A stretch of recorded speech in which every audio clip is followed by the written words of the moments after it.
नमस्कार, मैं हूं अर्चना कौशल और आप देख रहे हैं विकासशील हरियाणा, जिसमें आज बात अन्नदाता यानी कि किसान की होगी, जिनकी मेहनत की बदौलत हरियाणा तरक्की की नई ऊंचाइयों को छू रहा है, जो खुद भूखे पेट रहकर पूरे देश और प्रदेश का पेट भरता है, जो धरती मां का सच्चा लाल कहलाता है और जिसके खून पसीने का इस्तेमाल देश और प्रदेश को सींचने में अहम होता है। लेकिन इससे बड़ी विडंबना और क्या हो सकती है कि दूसरों का पेट भरने वाला किसान कई बार खुद भूखे पेट सोने को मजबूर होता है।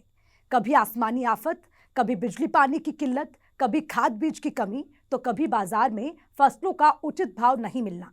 दशकों से हमारे किसान इन्हीं परेशानियों से जूझते आ रहे थे, लेकिन जब से प्रदेश की कमान मनोहर लाल को मिली है, अन्नदाता के हित में कई ऐसे कदम उठाए गए जिसका लाभ प्रदेश के किसानों को बिना किसी भेदभाव के मिल रहा है। विकासशील हरियाणा के सफर में आज किसानों के इसी अच्छे दिन को जानेंगे।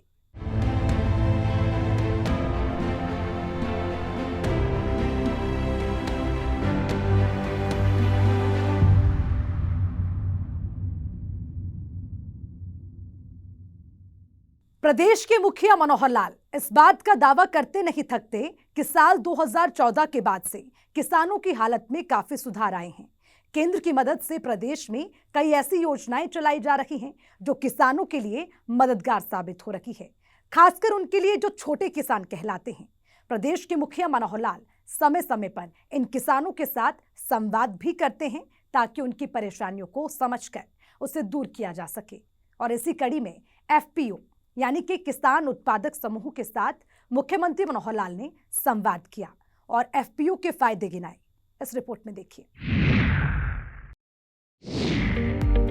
आजाद भारत के इतिहास में किसानों के नाम पर राजनीतिक रोटियां तो खूब सेकी गईं, लेकिन ये कहना गलत नहीं होगा कि जिन किसानों के नाम पर दशकों तक रोटियां सेकी गईं, उनके खुद के घर में कई बार चूल्हा तक नहीं जलता था, और अगर चूल्हा जल भी जाए तो पेट भर खाना नसीब नहीं होता था। आर्थिक तंगी की वजह से किसानों के बच्चों को अच्छे स्कूल, अच्छा इलाज, अच्छे कपड़े, अच्छा मकान जैसी बुनियादी सुविधाओं से महरूम रहना पड़ता था। कभी प्राकृतिक की मार, कभी खास बीज की कमी, तो कभी बिजली पानी की किल्लत। और अगर ये इन सभी चुनौतियों से पार पा भी ले तो बाजार में फसलों का उचित मूल्य नहीं मिल पाता था। कभी बिचौलियों की मार तो कभी आढ़तियों की मनमानी कई बार किसानों को खुदकुशी जैसा कदम उठाने को मजबूर कर देता था। लेकिन मुख्यमंत्री मनोहर लाल का दावा है कि साल 2014 के बाद से किसानों के अच्छे दिन आए हैं। अब किसानों के माथे पर किसी बात की चिंता नहीं होती है। फसल खराब होने पर उचित मुआवजा मिल रहा है, बिजली पानी की उचित उपलब्धता सुनिश्चित की गई है और खास बीज की कालाबाजारी पर रोक लग गई है। बाजारों में सरकारी रेट पर फसलों की खरीद हो रही है और अगर फिर भी किसी किसान को कोई परेशानी है तो समय समय पर खुद मुख्यमंत्री मनोहर लाल किसानों से संवाद कर उसे दूर करने की कोशिश भी करते हैं। इन दिनों सरकार का पूरा फोकस किसानों की आमदनी दोगुनी करने पर है, जिसे लेकर केंद्र की मदद से एफपीओ यानी कि किसान उत्पादक समूह का गठन किया गया है, जिनके साथ मुख्यमंत्री मनोहर लाल ऑडियो कॉन्फ्रेंसिंग के जरिए जुड़े और ये समझाने की कोशिश की गई कि कैसे इसकी शुरुआत से किसानों की आमदनी बढ़ेगी, खासकर उन किसानों की जो छोटे किसान कहलाते हैं। मेरे प्यारे किसान भाइयों, आज मेरा सौभाग्य है कि मैं हरियाणा प्रदेश के उन किसानों से बात कर रहा हूं जो नई नई विधि के हिसाब से अपने खेती के काम को किस प्रकार से आय का एक अच्छा साधन बनाए और न केवल अकेले बल्कि अन्य सब किसानों को जोड़कर एक ऑर्गेनाइजेशन बना करके, जिसको हम एफपीओ कहते हैं, फार्मर्स प्रोड्यूसर ऑर्गेनाइजेशन, उस नाते से काम कर रहे हैं। इस प्रकार के हरियाणा में 731 एफपीओ ये बने हुए हैं। केंद्र सरकार की और हरियाणा सरकार की एक मिलीजुली स्कीम प्रधानमंत्री जी ने फरवरी 2020 में इसकी परिकल्पना की थी और उस समय से लगातार एफपीओ की संख्या में ये वृद्धि हो रही है। एफपीओ के बनाने के पीछे हेतु ये है कि कई बार छोटे किसान अपनी फसल का ठीक से लाभ नहीं ले पाते, वो उसको सॉर्टिंग, पैकेजिंग नहीं कर पाते और कई बार फसल जो है, खास करके फल हैं, सब्जियां हैं, जिन फसलों की जिन फसलों की जो आयु होती है बहुत कम होती है, 2 से 4 दिन तक अगर उपयोग न किया जाए तो खराब हो जाती हैं। इस प्रकार उनको सबको एक प्रकार से ठीक से उनकी स्टॉक करना और समय आने पर ठीक कीमत उनकी मिले उस समय उसको बेचना, और साथ ही एग्रो बेस्ड इंडस्ट्री के नाते उसका कुछ ना कुछ उत्पाद बनाना और फिर उसको बेचना, ऐसे समूह को एक साथ करने के लिए सरकार ने योजनाएं बनाई और एफपीओ के माध्यम से ये सब काम किया। प्रबंधन और विपणन अर्थात मार्केटिंग, इसका बहुत बड़ा एक आधुनिक जो तकनीक के माध्यम से काम करने का इसके पीछे की एक बैकग्राउंड है। तो जो किसान जागरूक, प्रगतिशील, जिसको हम प्रोग्रेसिव फार्मर कहते हैं, उन्होंने मिल करके ये सब एफपीओ बनाए हैं। देश भर में 10,000 एफपीओ बनाने का लक्ष्य रखा गया था, जिसमें से मैंने बताया कि 731 एफपीओ हरियाणा के किसानों ने इस योजना को अपनाते हुए बनाए हैं। वैल्यू एडिशन करके किसान की आय डबल करने में ये बहुत बड़ा एक साधन जो है ये बना है, और इस नाते से संरक्षित भंडारण करते हुए और हम लोग जो सफल किसान हैं उनके साथ आज हम जुड़े हुए हैं। किसानों के सामने एक बड़ी समस्या फसलों का उचित मूल्य नहीं मिल पाना रहा है, लेकिन एफपीओ की शुरुआत से किसानों की ये समस्या दूर हो रही है। अब किसान मनचाहे भाव पर अपनी फसल को बेच सकते हैं। इतना ही नहीं, एफपीओ की शुरुआत से किसानों को बिचौलियों से भी राहत मिली है।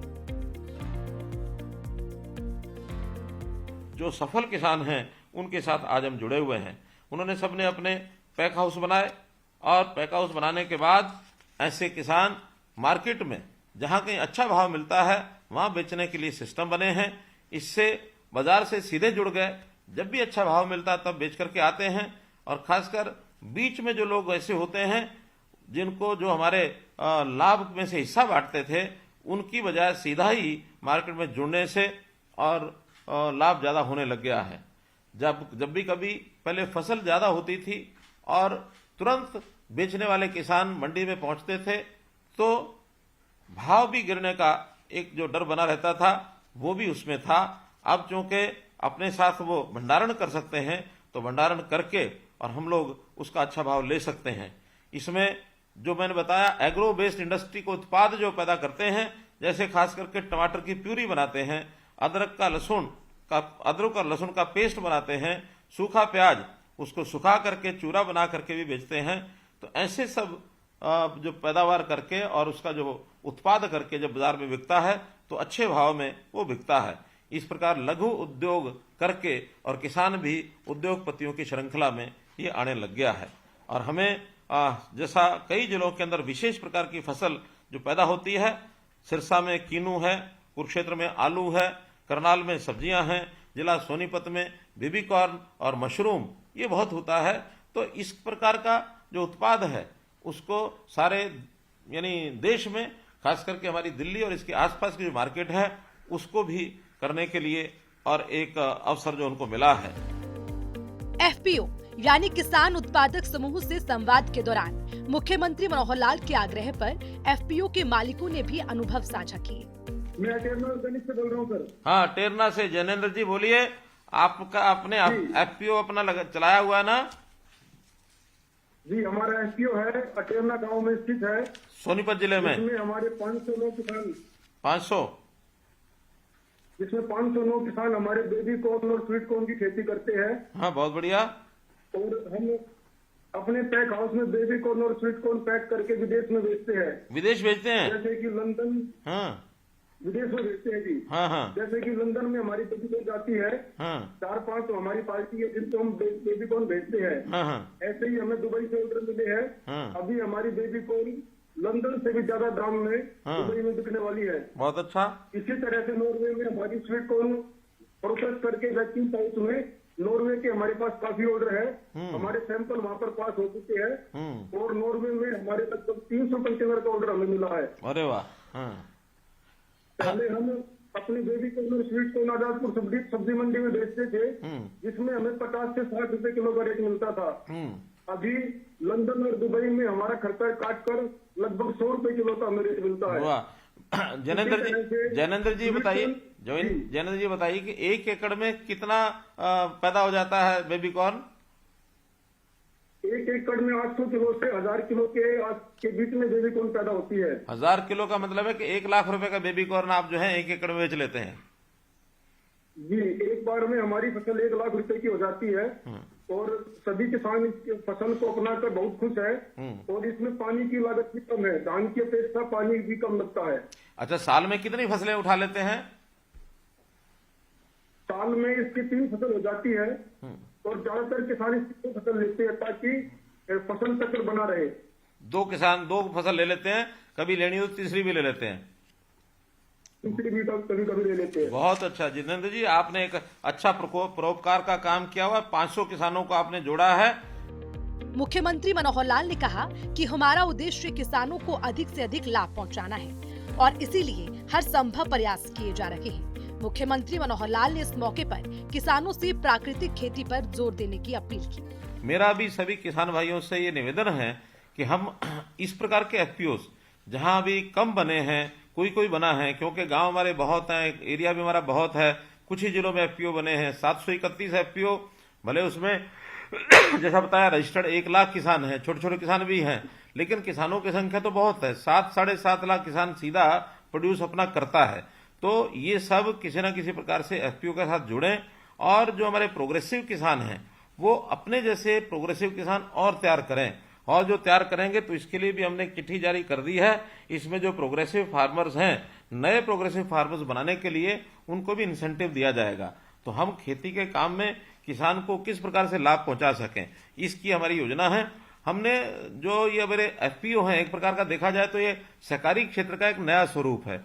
तो इस सहकारी क्षेत्र में इस प्रकार के काम हम करते चले जाएंगे तो बहुत बड़ा विस्तार होगा। हम देखते हैं गुजरात की एक कंपनी अमूल डेयरी आनंद गांव से एक छोटे से स्वरूप में वो खड़ी हुई थी और इतने छोटे स्वरूप के बाद उन्होंने अपना जो विस्तार करते करते बढ़ाते हुए एक बहुत बड़ा विशाल उद्योग पूरे दुनिया भर में वो काम कर रहा है। कई उनके उत्पाद हो गए हैं।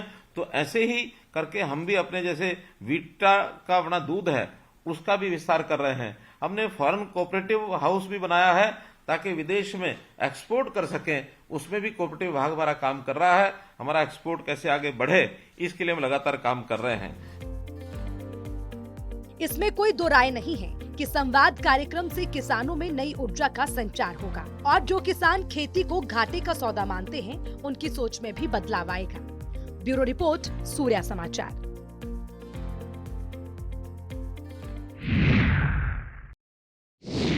किसानों पर कुदरत की मार पड़ती रहती है। अगर ज्यादा बारिश हो जाए तो बाढ़ का खतरा, कम बारिश हो तो सूखे का खतरा। मुख्यमंत्री मनोहर लाल का किसानों से वादा है कि आने वाले समय में बहुत हद तक इससे निजात मिल जाएगी। करोड़ों रुपए खर्च कर कई ऐसी योजनाओं पर काम जारी है जो किसानों को प्राकृतिक आपदा से राहत देगी। पिछले 8 सालों में उन गांव तक पानी पहुंचाया गया जहां की जमीन दशकों से प्यासी थी। इसी पर देखिए रिपोर्ट।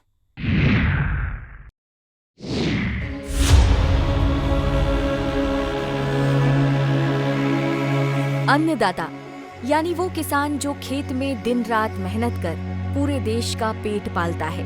वो किसान जो तपती धूप और बारिश की परवाह किए बिना खेत में फसलों को सींचता है। तब जाकर देश की एक बड़ी आबादी डाइनिंग टेबल पर बैठकर लजीज खाने का लुत्फ उठाती है। इतना ही नहीं, जब किसान मिट्टी से सोना उगाते हैं तभी देश की अर्थव्यवस्था को भी पंख लगता है। लेकिन हमारे देश की ये कड़वी सच्चाई रही है कि किसानों ने हमेशा से ही अपनी बदहाली पर आंसू बहाया है और इसकी कई अपनी वजह भी है। लेकिन कृषि प्रधान हरियाणा को लेकर मुख्यमंत्री मनोहर लाल का दावा है कि उनकी सरकार आने के बाद कई ऐसे कदम उठाए गए हैं जिससे किसानों की जिंदगी पहले से बेहतर और आसान हुई है। किसानों के लिए सबसे बड़ी समस्या बारिश और बाढ़ का पानी रहा है। बारिश कम हो तब भी किसानों को परेशानी में डाल देती है और अगर बारिश अधिक हो जाए तब भी किसान के माथे पर चिंता की लकीर खिंच जाती है। ऐसे में अन्नदाता को राहत की उम्मीद सिर्फ अपने हुक्मरान से होती है। इस बात को प्रदेश के मुख्यमंत्री मनोहर लाल बखूबी जानते हैं और यही वजह है कि हरियाणा सरकार की ओर से किसानों के हित को ध्यान में रखते हुए आए दिन कोई न कोई नए कदम उठाए जाते रहे हैं जिसका लाभ किसानों को मिलता है। मुख्यमंत्री मनोहर लाल ने अब साल में 2 बार फ्लड कंट्रोल की बैठक लेने का फैसला किया है। इसकी पहली बैठक जनवरी और दूसरी मई में होगी। मुख्यमंत्री ने इस बारे में जानकारी देते हुए कहा कि मई में जनवरी की मीटिंग में तय किए गए छोटी अवधि के प्रोजेक्ट कार्य, मिड और लॉन्ग टर्म प्रोजेक्ट का रिव्यू किया जाएगा।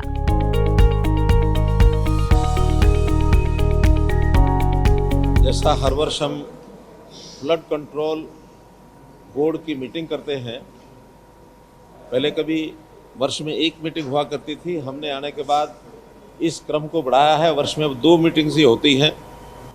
एक मीटिंग हम जनवरी के महीने में करते हैं, दूसरी मई के महीने में करते हैं, और वर्ष भर का पूरा एजेंडा, ताकि आने वाले समय में वर्षा के द्वारा होने वाला नुकसान उसको कैसे कम किया जाए, पानी जो है उसकी निकासी कैसे ज़्यादा हो, जहाँ भी पिछले वर्षों में जो स्थितियाँ बनती हैं उसको आगे हम कैसे कंट्रोल करें। हमारे यहाँ कृषि प्रधान ये प्रदेश है, तो किसानों को अपनी जो बोने लायक ज़मीन है उसमें उनको कहीं नुकसान ना हो, इस प्रकार की योजनाएं हर वर्ष बनाई जाती हैं। और मई में हम उसका फिर से मूल्यांकन करते हैं कि जो शॉर्ट टर्म प्रोजेक्ट्स हैं वो सब उस समय तक कंप्लीट हो जाने चाहिए, मिड टर्म और लॉन्ग टर्म वो सभी प्रारंभ हो जाने चाहिए, और उसमें बजट की भी जितनी आवश्यकता होती है वो हम जनवरी के इस महीने में जो होती बैठक होती है उसके अंदर पूरा विचार करके उनको बजट सैंक्शन एक प्रकार से करने के लिए कहा जाता है।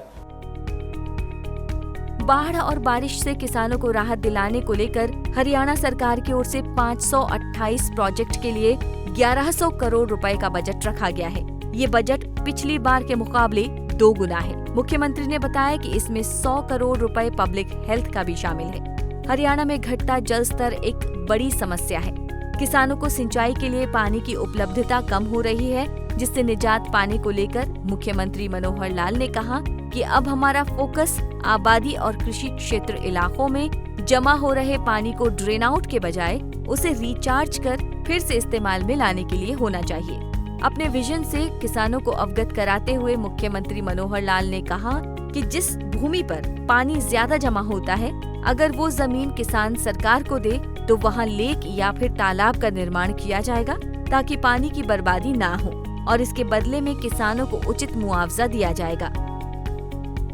मुख्यमंत्री मनोहर लाल ने हरियाणा को साल 2026 तक बाढ़ मुक्त करने का लक्ष्य रखा है, खासकर मध्य हरियाणा के 10 जिले जहां ज्यादा पानी जमा होता है। मुख्यमंत्री मनोहर लाल ने जानकारी देते हुए कहा कि जल संरक्षण और पानी रीयूज के लिए पिछली बार 35 करोड़ का बजट रखा गया था, लेकिन इस बार 167 करोड़ रुपए का बजट है। 2026 तक हरियाणा जो है कैसे हम उसको बाढ़ मुक्त कर सकते हैं। हालांकि बाढ़ अभी भी नहीं आती उतनी ज़्यादा, लेकिन वाटर का जो इकट्ठा होता है कुलेशा कई दिन तक खड़ा रहता है, वो पानी निकालने की कोशिश के बावजूद भी कई जगह तो 15 दिन, 20 दिन, 25 दिन, 28 दिन तक भी वो पानी खड़ा रहता है, और कई बार एक फसल किसान की बोई भी नहीं जाती है। ऐसा भी सारे विषय जो ध्यान में किए हैं वो सब एक प्रकार से उस सारी स्थिति से मुक्त होने के लिए 2026 तक हम ये सारे काम करके और पूरी ज़मीन को उपयोगी हम बना सकेंगे। जल भराव के जो पानी है, जो एरिया है, उसमें जैसे मैंने बताया रिचार्ज बोरवेल्स, इसको बनाने के लिए एक स्कीम हम जल्दी लेकर के आएंगे। किसानों की कंट्रीब्यूशन से, और जहाँ जहाँ बोरवेल चाहते हैं उनको बोरवेल हम लगा करके दे सकें, अथवा फाइनेंशियल हेल्प उनकी करें। अभी तक 20,000 जगह से डिमांड आई हुई है कि जहाँ रिचार्ज बोरवेल, चूस वेल जिसको कहते हैं गाँव में, तो ऐसे वेल्स को लगा करके और पानी को जो है उसका प्रबंधन ये सब किया जाए। जाहिर है मनोहर सरकार के इस कदम से अन्नदाता की परेशानी दूर होगी और जिससे किसानों के चेहरे पर मुस्कान लौटेगी। पिछले 8 सालों में मनोहर सरकार की ओर से किसानों के हित में कई कदम उठाए गए हैं। ब्यूरो रिपोर्ट, सूर्य समाचार।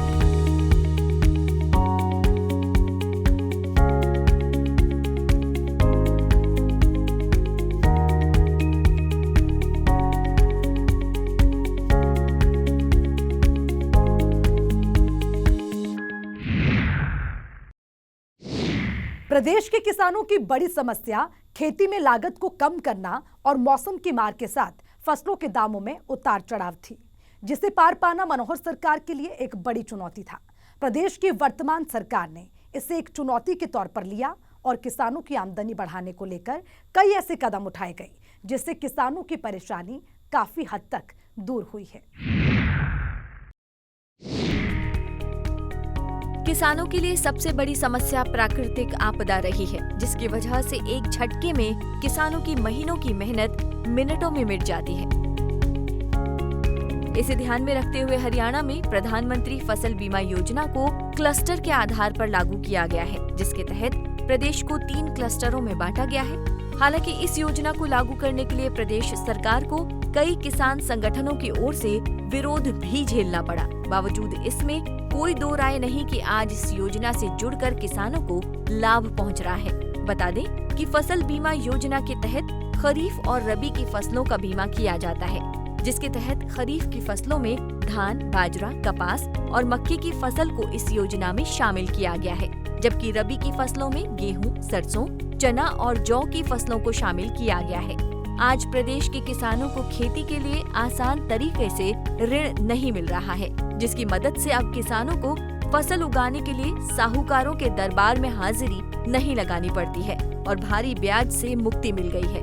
हरियाणा में पानी की कमी को देखते हुए मेरा पानी मेरी विरासत योजना को लागू किया गया है। इस योजना के तहत किसानों को धान की जगह दूसरी कोई ऐसी फसल जिसमें पानी की कम खपत होती है, उसकी बिजाई करने पर 7,000 रुपए प्रति एकड़ प्रोत्साहन राशि के तौर पर दिया जा रहा है।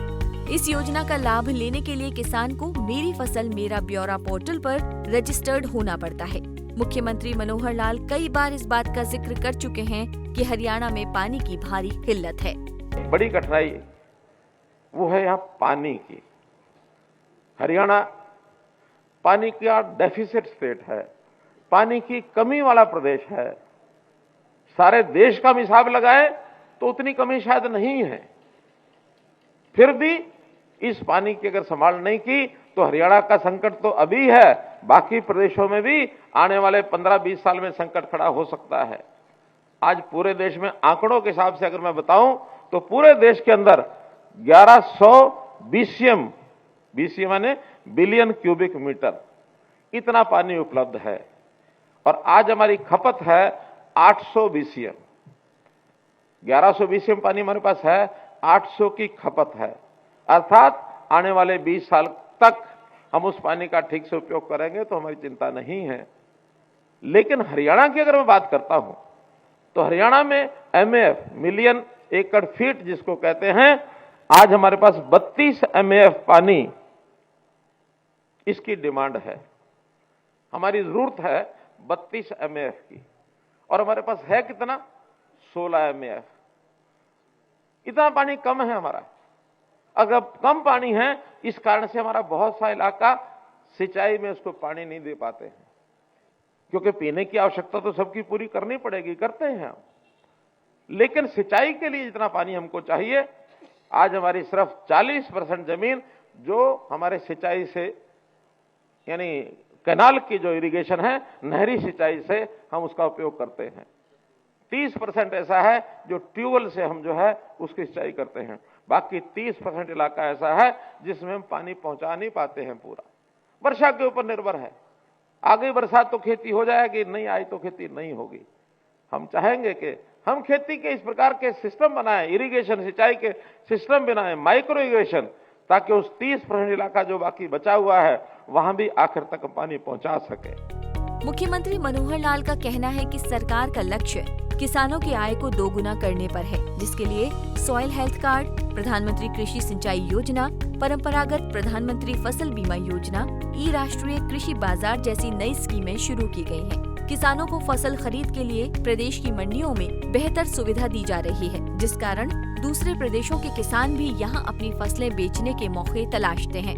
किसानों को बिचौलियों से बचाने के लिए प्रदेश की ज्यादातर मंडियां ऑनलाइन की जा चुकी हैं। यही नहीं, किसानों को बैंकिंग प्रणाली से भी जोड़ा गया है, जिसकी वजह से करीब 97% किसान प्रधानमंत्री फसल बीमा योजना समेत राज्य सरकार की ओर से चलाई जा रही अन्य योजनाओं का लाभ ले रहे हैं। हालांकि प्रदेश सरकार के इन दावों और हकीकत के बीच ऐसी भी खबर सामने आई है कि किसानों को फसल बीमा योजना का लाभ लेने में परेशानी हो रही है, जिसके बाद सरकार की ओर से टोल फ्री नंबर जारी किया गया, जिसके बाद किसान को किसी भी प्राकृतिक आपदा के 48 घंटे बाद बीमा कंपनी या फसल नुकसान की जानकारी देनी होती है। वहीं कुछ ऐसे भी मामले सामने आए हैं कि किसानों में जागरूकता नहीं होने की वजह से वक्त पर मुआवजा नहीं मिलने से परेशानी हुई। लेकिन इसे प्रदेश सरकार के सफल प्रयासों का ही नतीजा कहेंगे कि अब तक लाखों किसानों को इस योजना का लाभ मिल चुका है। बता दें कि हरियाणा बाजरा का प्रमुख उत्पादक है। इस साल को हरियाणा सरकार अंतर्राष्ट्रीय मोटा अनाज वर्ष के तौर पर मना रही है। दरअसल बाजरे को सरकार आम लोगों के खान पान का हिस्सा बनाना चाहती है। मुख्यमंत्री मनोहर लाल ने फैसला लिया है कि जिन किसानों की बाजरे की फसल MSP पर नहीं होगी, उन्हें सरकार राहत देते हुए 450 रुपया प्रति एकड़ के हिसाब से मुआवजा देगी। ब्यूरो रिपोर्ट, सूर्या समाचार। किसानों के हित में सरकार योजनाएं तो लाती है, लेकिन इसका सही इस्तेमाल भी उतना ही जरूरी है, जिसके लिए अधिकारियों के साथ किसानों को भी जागरूक होने की जरूरत है। हमारी आपसे ये गुजारिश है कि आप सरकार की योजनाओं को समझें और आधुनिक खेती पर बल दें, तभी किसानों की आर्थिक तंगी दूर हो सकेगी। हमारे साथ विकासशील हरियाणा में फिलहाल के लिए इतना ही। मुझे दीजिए इजाजत। नमस्कार।